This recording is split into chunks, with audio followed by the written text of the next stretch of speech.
pastor de ellos.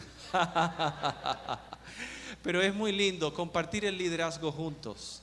Ella es la tesorera de la Asociación Adventista de toda la región este. Tiene una gran responsabilidad como tesorera, pero también es la secretaria ejecutiva de la Asociación del Este. No hay en toda la Asociación del Este una persona que tenga tantos cargos poderosos en una sola persona. Y es una persona muy especial. También los que no la conocen, también su esposo, Alejandro Bastardo, está, creo que no está, pero es una familia muy linda, muy especial, y la tenemos aquí. Y por primera vez voy a oír un tema completo de ella. Para mí es un privilegio que la vaya a escuchar. Así que la licenciada Lady de Bastardos, un placer tenerla aquí. Mateo, Rivera, Calderón y de todos estos apellidos. Dios te bendiga mucho.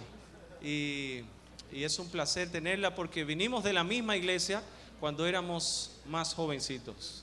Dios te bendiga, Lady.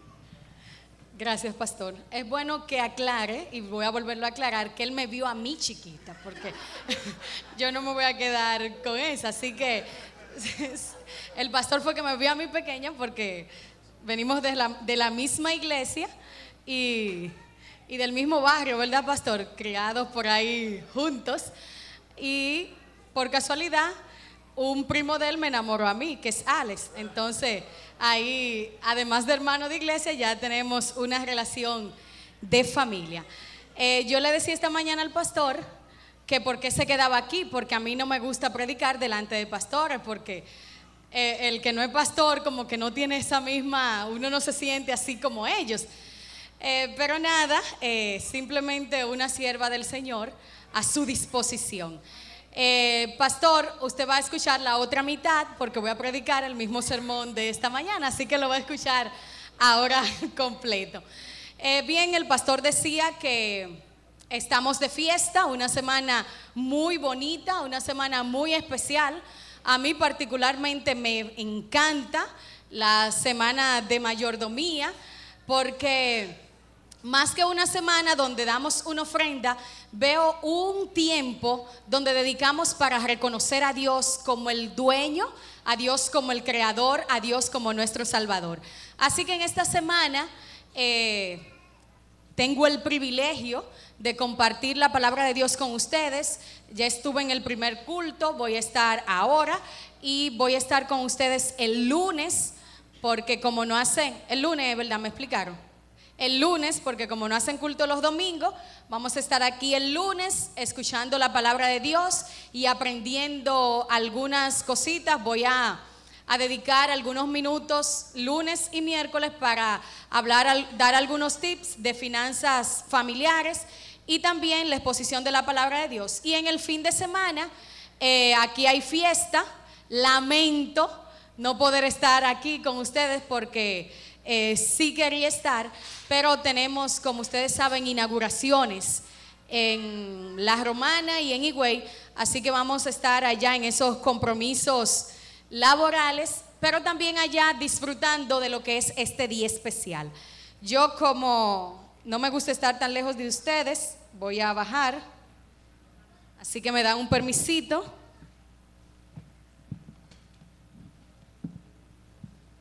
No, yo quepo, pastor, todavía por ahí, usted sabe. Gracias.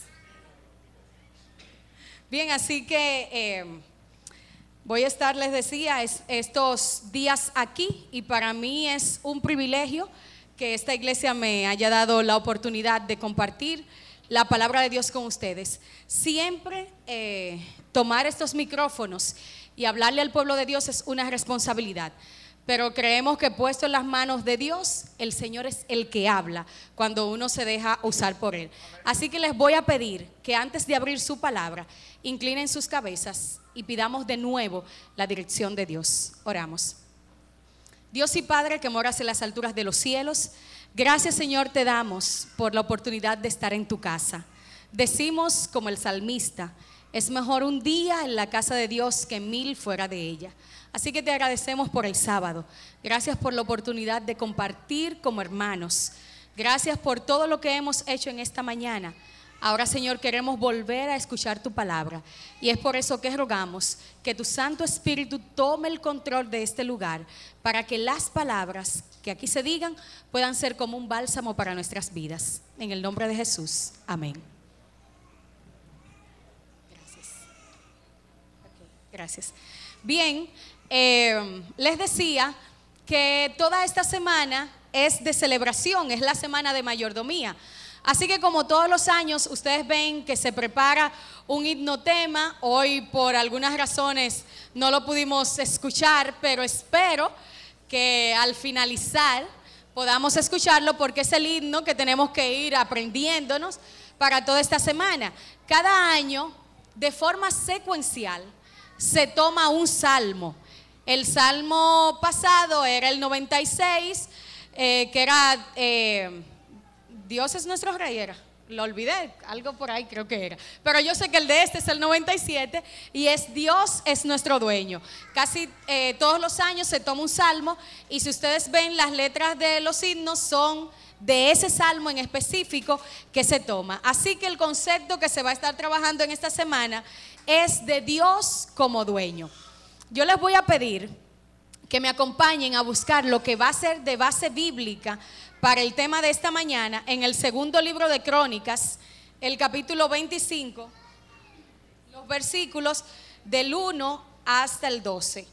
El segundo libro de Crónicas 25, 1 al 12. Les voy a pedir a todos que me acompañen leyendo desde sus Biblias lo que será la base para el tema de este momento. Dice así, versículo 1.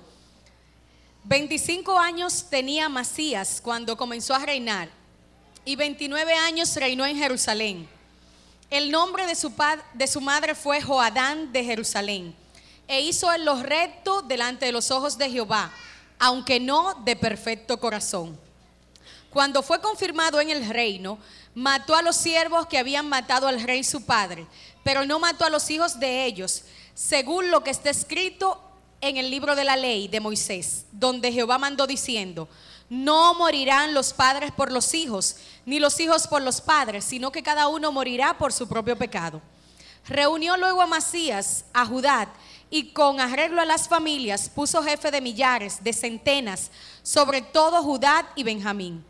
Después puso en lista a todos los de 20 años para arriba, y fueron hallados 300,000 escogidos para salir a la guerra, que tenían lanza y escudo. Y de Israel tomó a sueldo por 100 talentos de plata a 100,000 hombres valientes. Pero un varón de Dios vino delante de él y le dijo: Rey, no vaya contigo el ejército de Israel, porque Jehová no está con Israel, ni con los hijos de Efraín. Pero si vas, si así lo haces y te esfuerces en la pelea, Dios te hará caer delante de tus enemigos, porque Dios tiene poder para ayudar y para derribar. Le preguntó Amasías al varón de Dios: ¿qué pues se hará con los 100 talentos que le he dado al ejército de Israel? Respondió el varón de Dios y le dijo: Jehová puede darte mucho más que esto. Entonces Amasías apartó el ejército de la gente que había venido a unirse de Efraín para que se fueran a sus casas. Ellos se enojaron mucho contra Judá y volvieron a sus casas encolerizados. Amasías se armó de valor, sacó a su pueblo, vino al valle de la sal y mató a 10,000 de los hijos de Seir. Los hijos de Judá tomaron vivos a otros 10,000, los cuales llevaron a la cumbre de un peñasco y lo despeñaron desde allí, y todos se hicieron pedazos. Esta historia que encontramos aquí en el libro de Crónicas, quiero tomarla como base para el tema de esta mañana. Y antes de pasar directo a ello, quiero ambientar un poquito para que conozcamos lo que sucedía antes de que Amasías tomara el reino. Amasías, como nosotros pudimos leer en la lectura, comenzó a reinar a la edad de 25 años.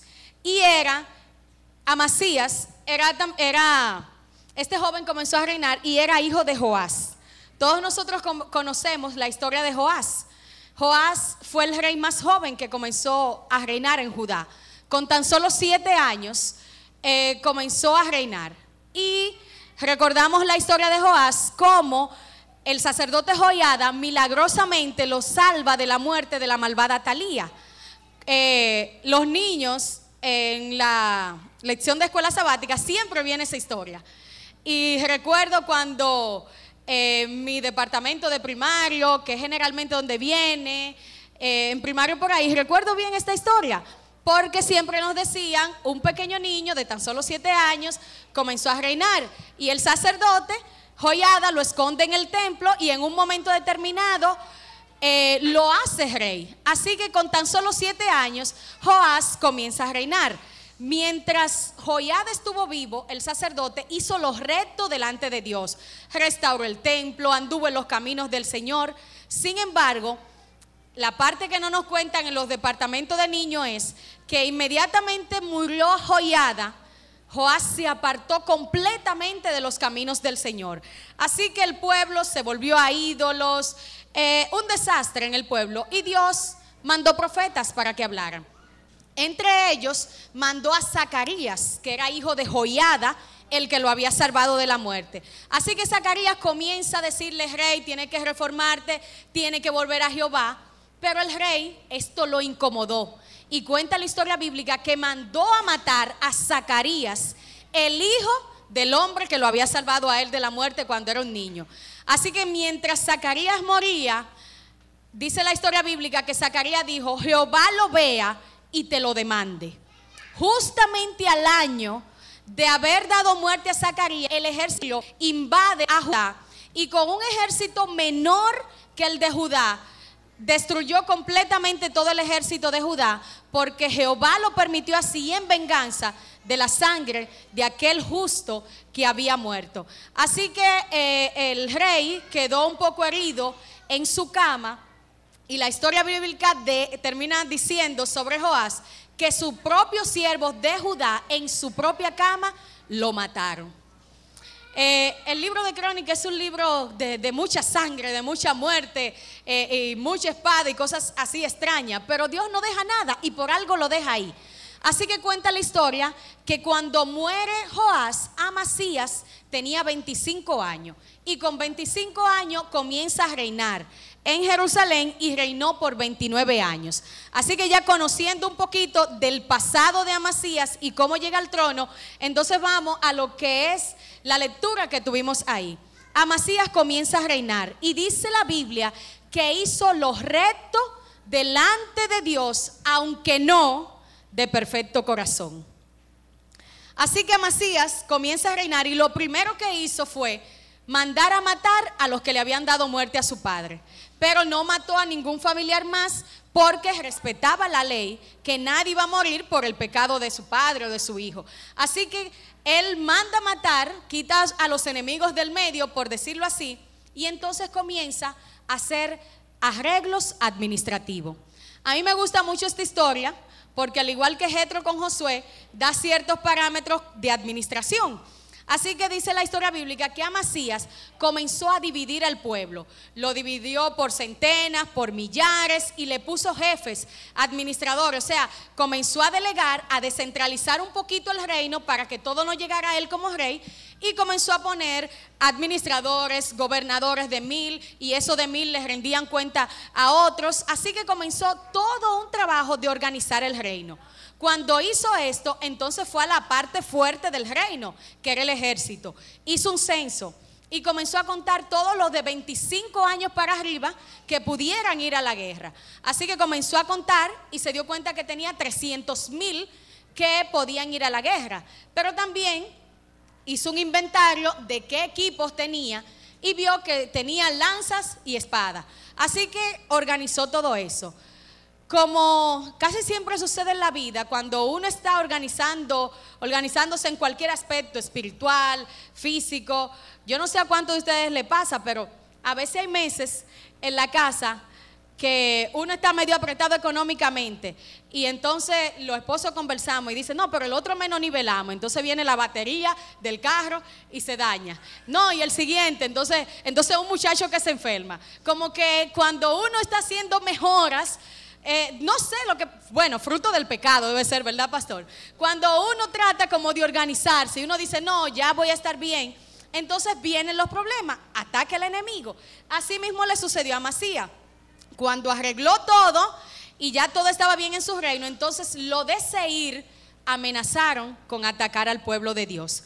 Así que él, cuando vio lo que tenía, vio que no tenía quizás las armas sofisticadas que necesitaba, entonces decide pedir ayuda a sus hermanos, lo de Israel. Ustedes saben que el reino se divide, Judá e Israel. Así que le pide a los de Israel y a los de Efraín y habla con el rey y le dice, mira, yo necesito 100,000 hombres. Hacen un acuerdo y él le paga 100 talentos de plata por esos 100,000 soldados que vayan con él a la guerra. Así que Amasías se siente confiado con lo que él tiene, más este ejército que está bien armado, y él le paga ese dinero y se reúnen para hacer guerra.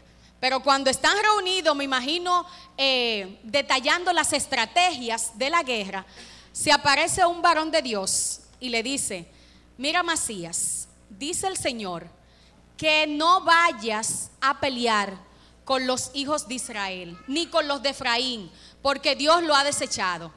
Ahora yo te voy a decir una cosa, si tú vas con ellos y así lo haces, aunque te esfuerces y hagas lo que quieras, vas a perder la batalla, porque Dios no lo aprueba, y en Dios está el poder para ayudar y para derribar. Así que cuando Amasías escucha esto, y yo en ese momento me pongo también en el lugar de Amasías, Amasías le pregunta al varón de Dios, ajá, ¿y qué yo voy a hacer con los 100 talentos de plata que ya yo le pagué a esa gente?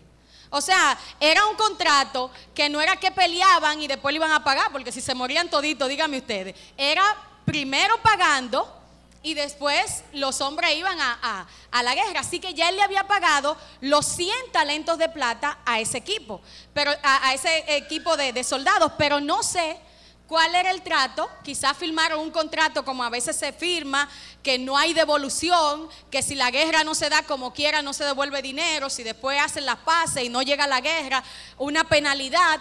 Así que Amasías se preocupa bastante por eso. Y le digo que yo me pongo en mi lugar, porque uno que trabaja en la iglesia, que organiza actividades, que a veces tiene que hacer contratos, que tienen penalidad, uno cuida de que esos chelitos no se pierdan, que las cosas se den como quiera. Y los que viajan saben que cuando tú compras un pasaje, trata de viajar, porque si lo cancelaste hay una penalidad. Si no va a un hotel y ya hiciste esto, hay una penalidad. Y uno cuida de que el dinero que ya uno apartó no se pierda. Así que Amasías se preocupa por eso y dice, ajá, y el dinero que yo pagué, ¿qué yo voy a hacer ahora? Menos gente y ya mi dinero totalmente comprometido. Para que ustedes vean o tengan una idea del dinero del que estábamos hablando aquí, la Biblia dice que eran 100 talentos de plata. Un talento equivale a 21,000 gramos de plata o a 6,000 denarios. Y todos hemos escuchado hablar de denarios, de talento, que eran tipo de monedas que se usaban. O sea, un solo talento eran 6,000 denarios. Un denario equivalía al trabajo de un día de una persona. O sea que para una persona juntar un talento necesitaba trabajar ¿cuánto? 6,000 días para juntar un talento. Por eso cuando ustedes escuchan la parábola de los talentos, el que tenía 5 y el que tenía 1, el que tenía 1 no fue poca cosa que le dieron. Él podía haberlo invertido y haber sacado bien, porque era mucho dinero, era 6,000 días de trabajo. Así que si dividimos 6,000 entre 365, nos da casi 20 años de trabajo. O sea que para juntar un talento, había que pasar casi 20 años trabajando. Así que imagínense, un talento 20 años, pero Amasías estaba pagando 100 talentos por 100,000 hombres que estaba contratando. yo fui y busqué a qué equivalía un talento, en qué equivaldría hoy en tiempo actual, y encontré que en dólares un talento equivaldría a $120,000. Si lo calculamos a peso, a 44, como con 15 por ahí, o con 10, 12, estaríamos hablando de un talento de 5,298,000 aproximadamente. O sea que vuelvo y digo, en la parábola de los talentos, al que le dieron uno, no le dieron poco dinero. Porque a cuál de nosotros que nos dé 5 millones para invertir en algo, algo hacemos, ¿verdad que sí? Algún negocio no inventamos, algo hacemos. Así que un talento, $120,000, ahora vamos a multiplicarlo por 100. $120,000 por 100 talentos son $12 millones. Por 44 con 15, estamos hablando de 529 millones de pesos dominicanos. Así que cuando ustedes escuchan en signo de admiración que Amasías dice, ¿qué yo voy a hacer con todo el dinero? Era que no era 3 pesos, era 529 millones de pesos dominicanos. Yo de verdad, en mi calculadora eso de rol, yo esa cantidad yo no, como que no la calculo mentalmente. Pero me resulta más fácil, más poquito, como $12 millones. Pero cuando usted habla de millones mucho, y si es de dólares más. Así que imagínense, y yo me pongo en su lugar, cuando este hombre le dice, el Señor va y le dice, no, tú tienes que devolverlo, y él sabiendo el contrato, que no había devuelta del dinero, entonces él, ¿y qué yo voy a hacer con, por decirlo así, quizá la mitad del presupuesto de la nación del año que tenía para guerra? Lo estoy invirtiendo ahí, ahora el Señor dice que lo tengo que devolver. Pero me gusta mucho, y es la frase que me encanta de esta historia, es lo que le responde el profeta. El profeta le dice, no te preocupes porque Jehová puede darte mucho más que eso. Y yo digo, gloria a Dios.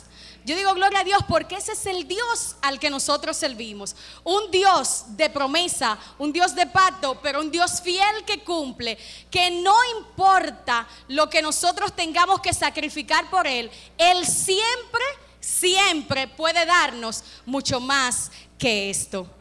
Les decía que me gusta mucho esta historia porque de ella nosotros podemos sacar muchas enseñanzas. De ella nosotros podemos sacar en nuestra vida espiritual como mayordomo grandes enseñanzas que nos ayudan a entender que la mayordomía no es simplemente dinero, que la mayordomía no es simplemente diezmar y ofrendar. Y muchos, cuando se dan esta semana de mayordomía, no les gusta venir a la iglesia porque dicen, no, lo que van es a pedirme el diezmo y las ofrendas. Pero cuando nosotros entendemos cuál es el concepto real de mayordomía, entonces entendemos que servimos a un Dios que dejó ese plan, no solo por quitarnos lo que tenemos, sino por compartirlo de Él, porque Él hasta hoy sigue siendo el dueño.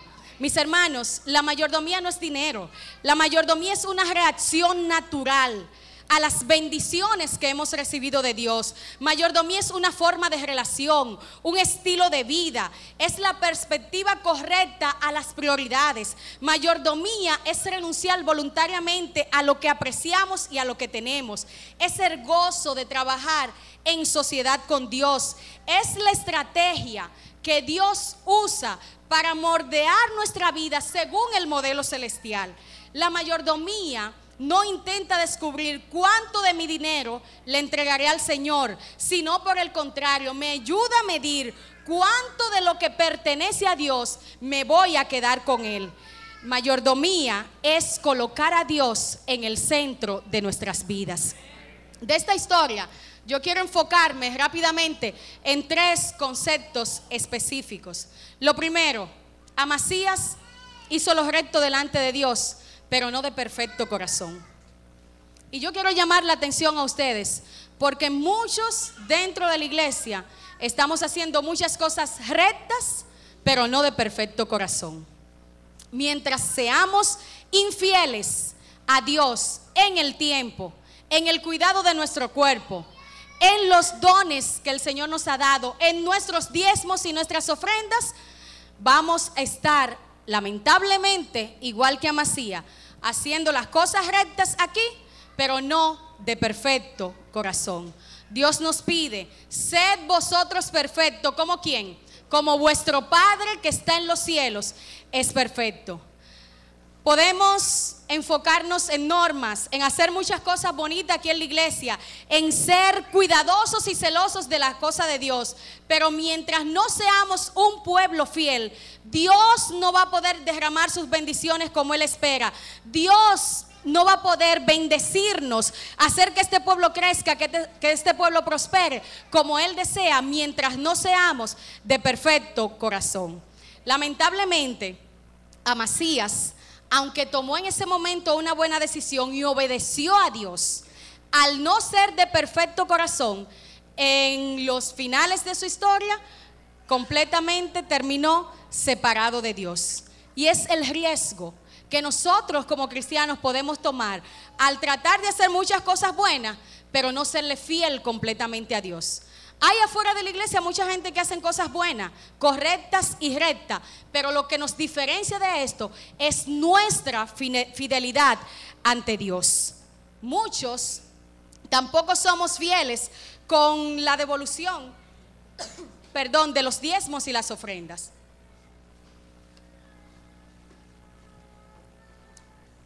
Y aún más, otros son fieles con los diezmos, pero también olvidamos nuestras ofrendas. Y les decía que a algunos no nos gusta que nos hablen de esto, y porque lo vemos en el sentido material, pero yo espero que nosotros en esta mañana lo veamos con una mente espiritual, no con el signo de peso, sino con el signo de fidelidad y de entrega a Dios. Devolver el diezmo es un acto de fidelidad, pero devolver las ofrendas es un acto de gratitud. Y lamentablemente tenemos muchos hermanos siendo fieles con los diezmos, pero muy mal agradecidos. Y si hay algo que el Señor no le gusta, es la ingratitud. Cuando los leprosos de una vez preguntó, ¿y los otros 9? Ninguno solo, fue uno solo el que dio las gracias. Cuando la viuda se sentó a observar y dijo, esta dio todo lo que tenía, porque Dios en cada culto, como la viuda, se sienta a ver ese momento de adoración, que es cuando devolvemos nuestros diezmos y las ofrendas. Y a veces somos fieles con los diezmos, pero con las ofrendas es que nosotros demostramos lo agradecido que estamos de Dios. Esta mañana yo contaba la historia y De la Rosa me decía que le gustó bastante. Es la historia que leí acerca de un esclavo en la antigua Roma, que en un momento de descuido de su amo y los vigilantes se escapó de la casa. Ustedes saben que en ese tiempo existía la esclavitud y muchos esclavos se iban buscando su libertad. Así que este esclavo se va de la casa de su amo, los soldados lo persiguen. Ante la persecución, él entra en una cueva. Cuando entra en la cueva, como está todo oscuro y los ojos vienen de claridad, y ustedes saben, cuando uno viene de claridad y entra algo oscuro, hasta que los ojos no se ambienten, uno no puede percibir adentro. Así que cuando entra, escucha un gemido, y cuando se acerca y ya los ojos se ambientan, ve que es un león que está tirado en el suelo, herido, porque una espina se le clavó en la pata. Con un poco de temor, pero viendo que la fiera estaba herida y no podía hacerle nada, él se acerca, le pasa la mano suavemente, le saca la espina de la pata, le lava la herida con agua, se la venda y se la cura.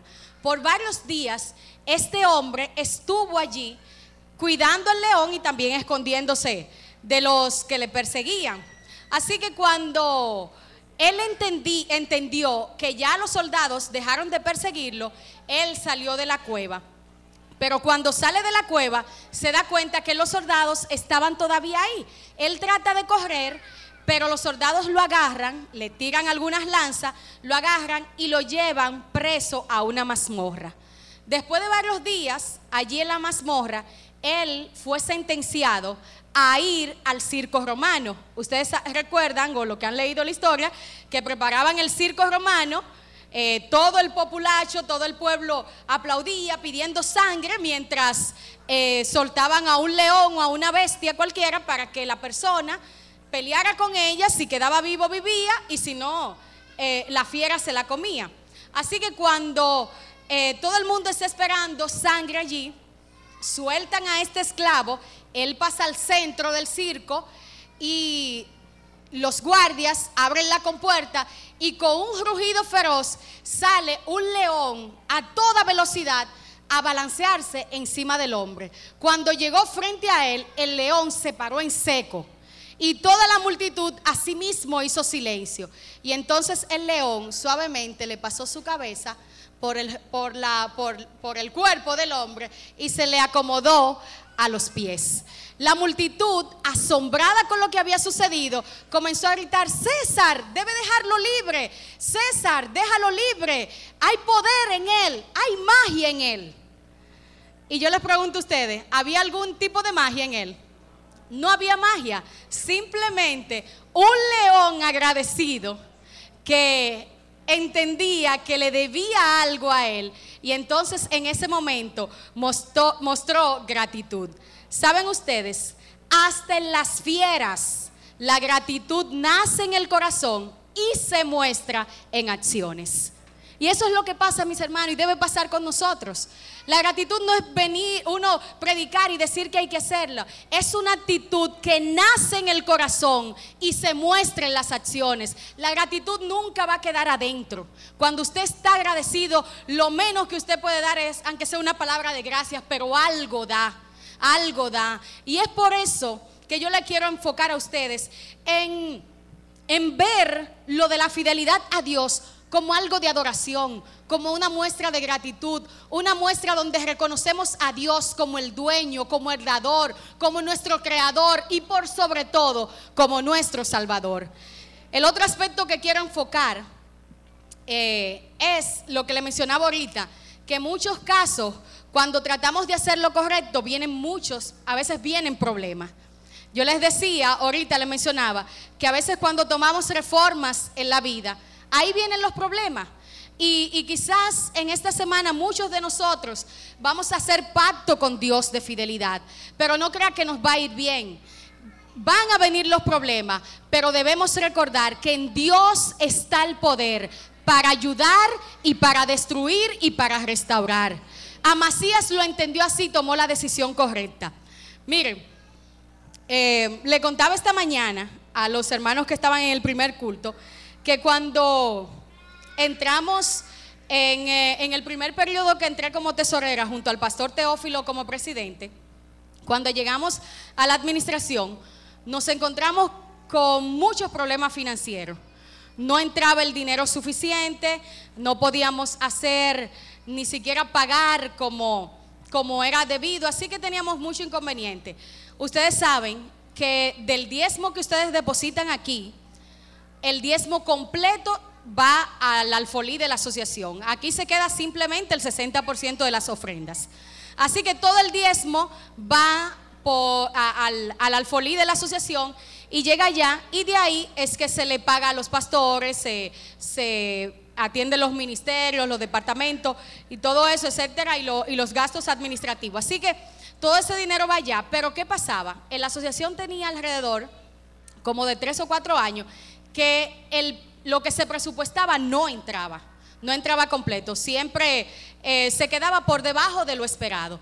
Así que cuando nosotros entramos en la administración y vimos la situación y tantas necesidades que hay en las iglesias, porque ustedes vienen aquí a una iglesia de techo con blog, pero cuando nosotros tenemos que ir a iglesias que son de zinc completa y que parecen una discoteca porque las goteras que hay con el sol, usted lo ve que es así, y uno se da cuenta de cuánta necesidad hay en el pueblo de Dios.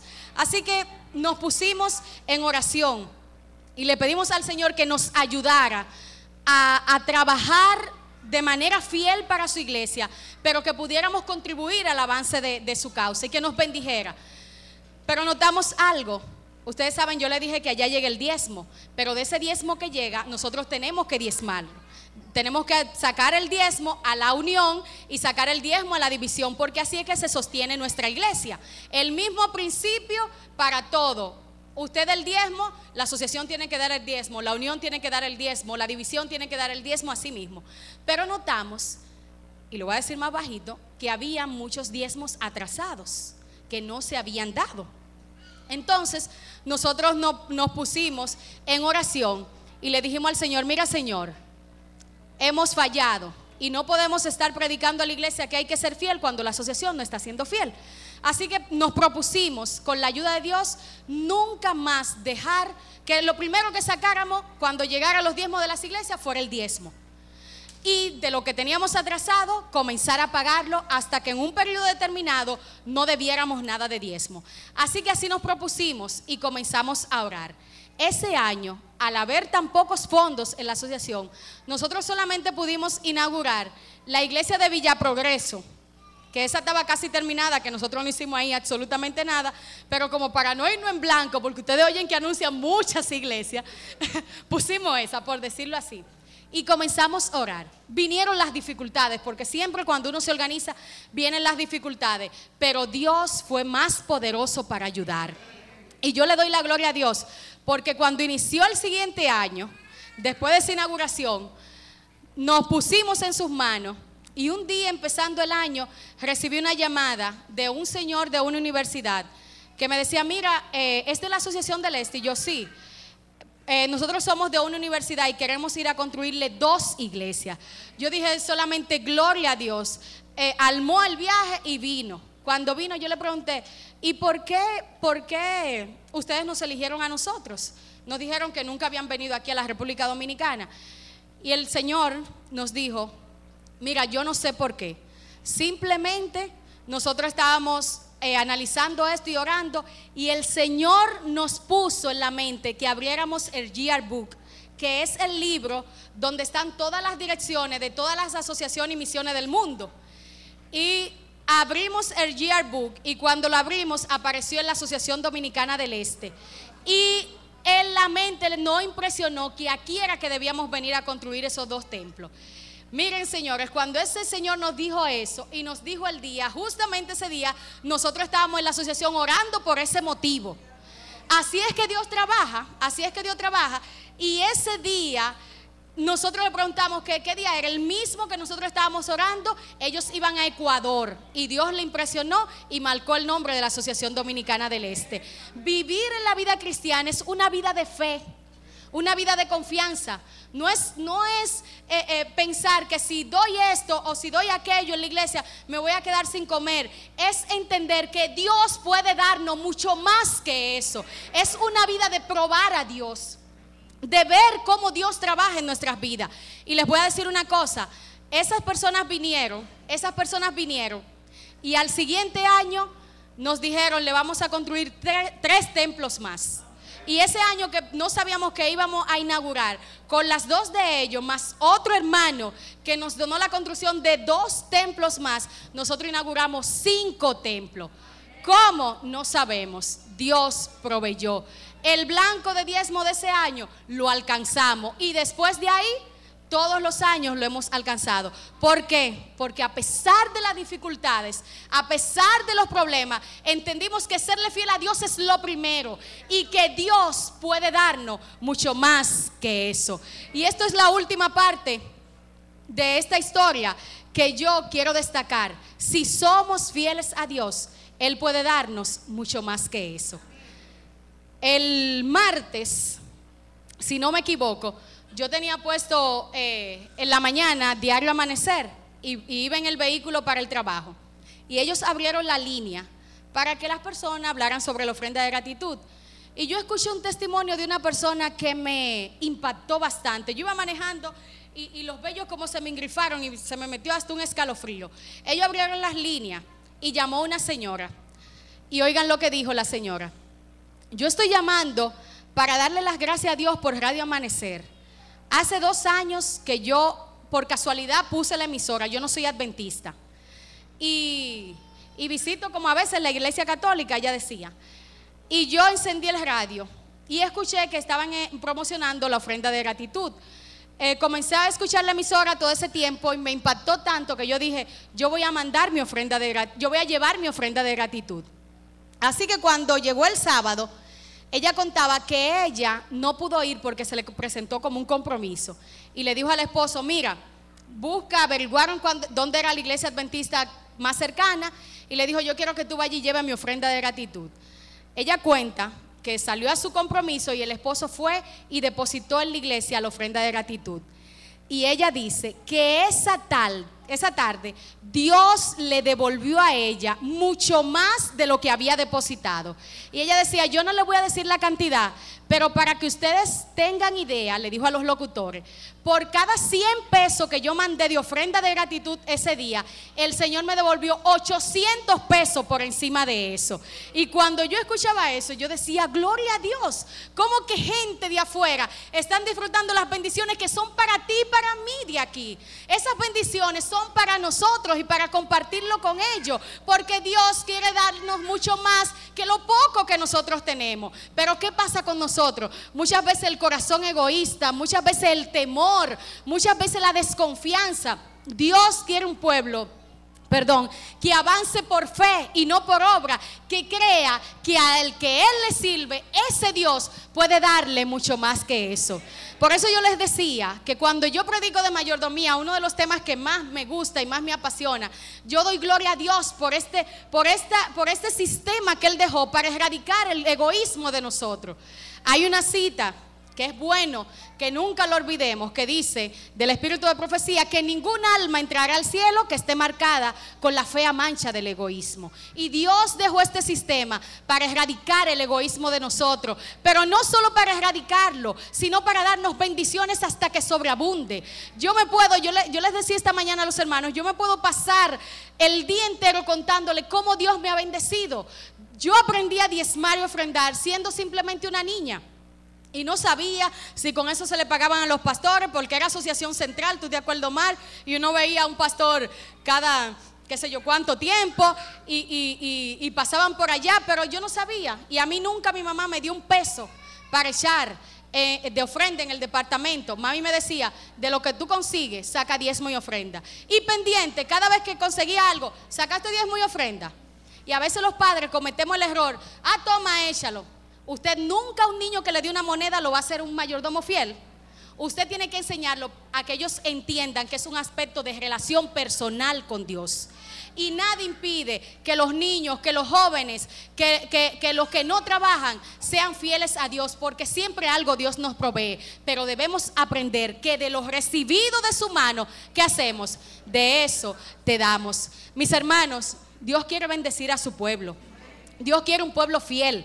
Dios quiere una iglesia que avance. Dios prometió a este pueblo, junto con las bendiciones de Israel, que son también las de nosotros. Dios le decía, yo te voy a bendecir si tú eres fiel.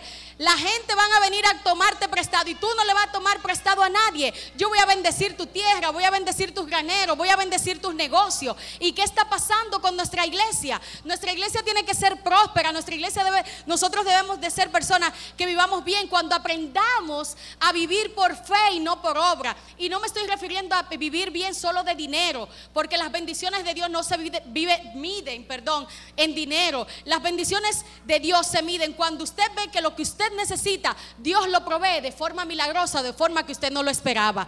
Así medimos las bendiciones de Dios. Yo voy a terminar, porque ya tengo que salir. Voy a terminar contándole una experiencia de mi vida. Yo les decía que yo aprendí a diezmar y ofrendar como siendo una niña, sin conocer nada de esto. Y para mí dar mis diezmos y mis ofrendas es un motivo de alegría. No me pesa, no me duele, porque es algo como natural. Cuando uno, y Grisel me mira y lo dice así, cuando uno que nació en la iglesia y se cría en esto, uno entiende que ya eso es parte de nuestra vida. ¿Saben? Yo les decía que yo he visto en mi vida grandes bendiciones. Yo nací, después de un tiempo lo supe, yo nací con un defecto congénito. Bueno, si nací, por eso es que congénito, ¿verdad que sí, doctor? Bueno, nací con un problema en mis riñones que los glomérulos por donde sale la orina es más pequeño, los míos son más pequeños que su tamaño normal. Así que desde los 9 años yo comencé a padecer de problemas de riñones, retenía líquido, porque al no ser del tamaño normal, si no bebo mucha agua, si como cosas que lo entaponen, me hincho. Así que desde niña me hinchaba mucho los pies, las piernas, y eso era todos los años, 2 y 3 veces en el año, interna, mal, enferma. Así que como a los 17 años, siempre me trataban con un urólogo.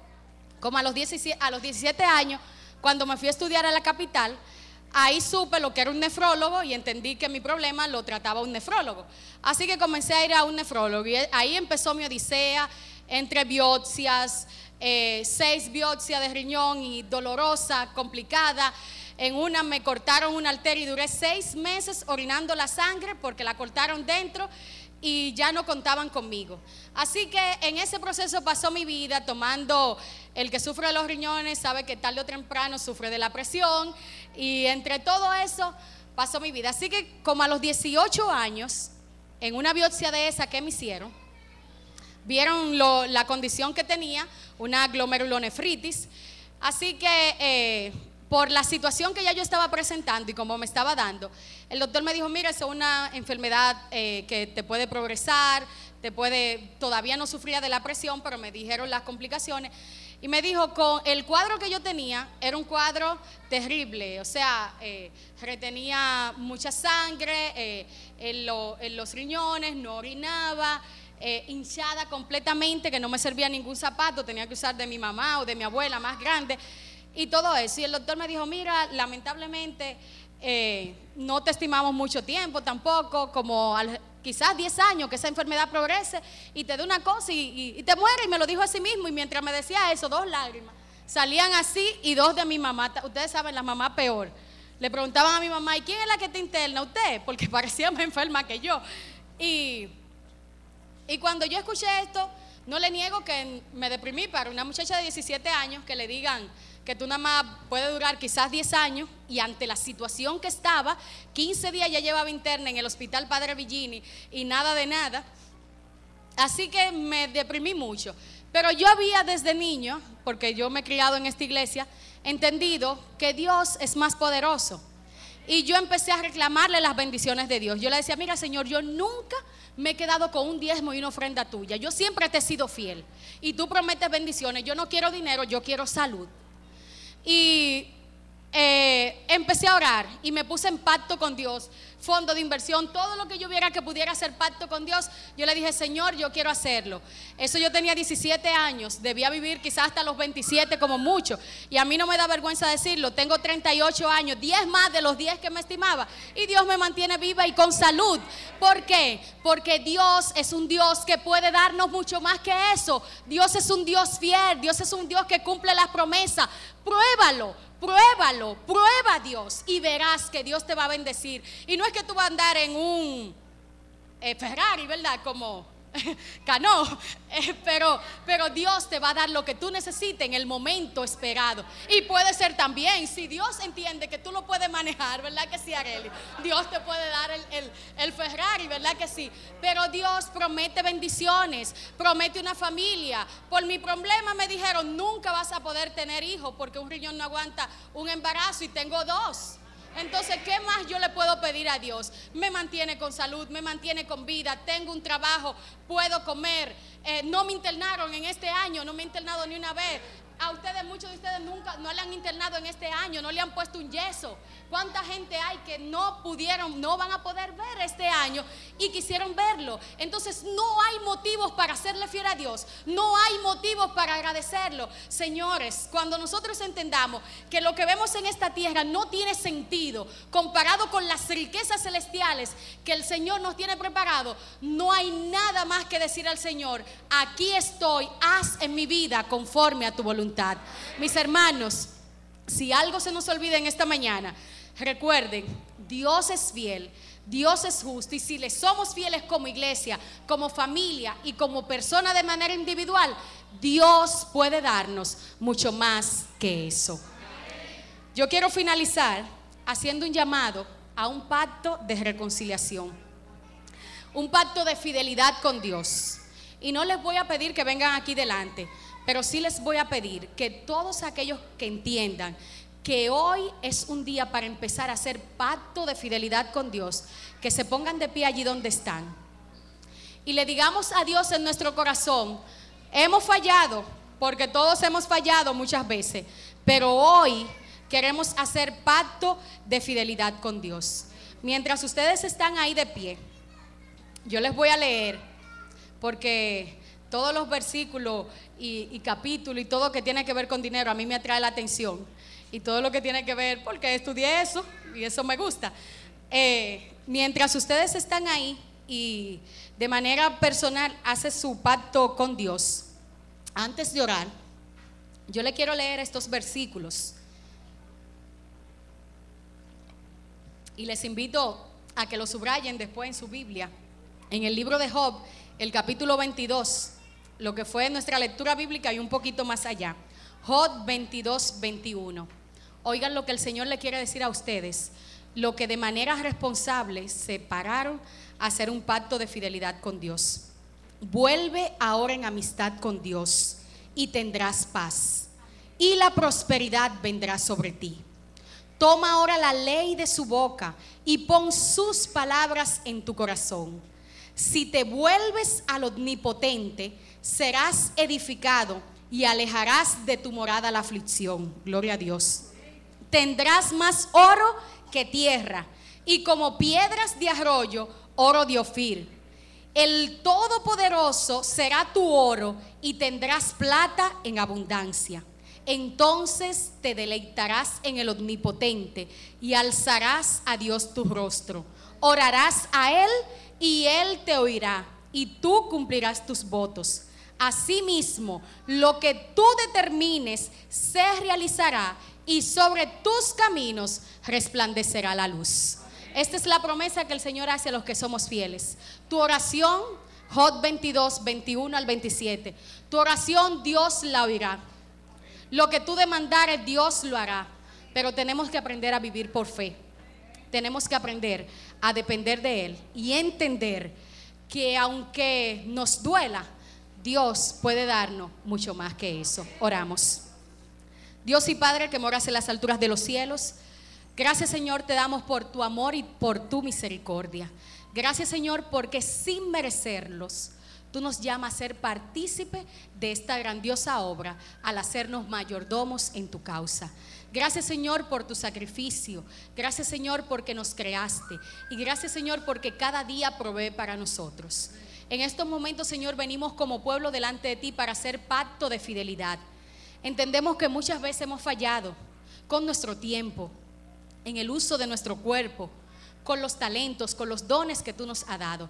Pero hoy, Señor, queremos hacer pacto contigo y entender que tú eres el dueño y que tú, Señor, puedes darnos mucho más que lo que nosotros pensamos dar. Es por eso, Señor, que te presento esta iglesia y junto con ella cada sector, sus niños, sus jóvenes, sus mujeres, los caballeros. Bendícelo, Señor. Ayúdale a aumentar nuestra fe. Ayúdanos, Señor, a creer en ti. Ayúdanos a vivir para ti. Y ayúdanos a entender que esta tierra no es nuestro destino final, que nosotros tenemos grandes cosas que tú nos has preparado en el reino de los cielos.